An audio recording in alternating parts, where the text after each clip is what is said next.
આપને ખ્યાલ છે કે આ કામ બહુ મોટું હતું ને વર્ષોથી જે ડેવલપરે લાઈન નાખી દીધી પણ મેઇન લાઇનમાં કનેક્શન ન કર્યું એટલે પાણી બધું રેલવે સ્ટેશનની પાટા છે એની પાછળ આખું ખુલ્લામાં પાણી જતું હતું. એના અનુસંધાને અવારનવાર ફરિયાદો આવતી હતી ને અવારનવાર મોરચા આવતા હતા. આપણે અમૃત 2ની અંદર જે મપાવ્યો 2022માં આંતરિક ગલી ઉપર છે, અંજલીનગર 1, 2, રોયલ સિટી ને જે છેડો છે બરાબર છે, જે ત્યાં આખો ખુલ્લામાં પાણી જાય છે. આપણે ત્યાં વાડી છે, રાજગુરુની વાડી છે, પટેલોની વાડી છે, અમારા એક મુસ્લિમની વાડી છે, એ ત્રણેયનું સંકલન કરી ને મહારાજ છે જે અમરભાઈ મારા સાથે વાત કરી કે ભાઈ લાઈન નાખવા દો.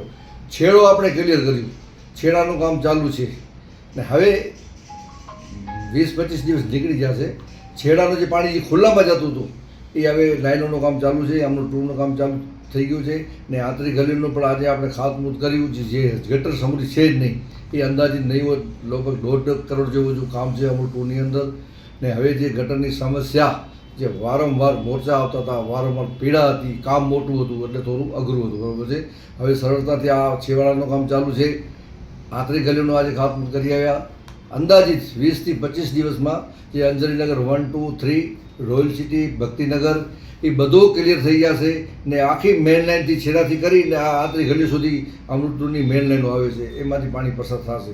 એ કાયમ માટે જે ગટરની સમસ્યા હતી એ ગટરની સમસ્યા કાયમ માટે ક્લિયર થઈ જશે.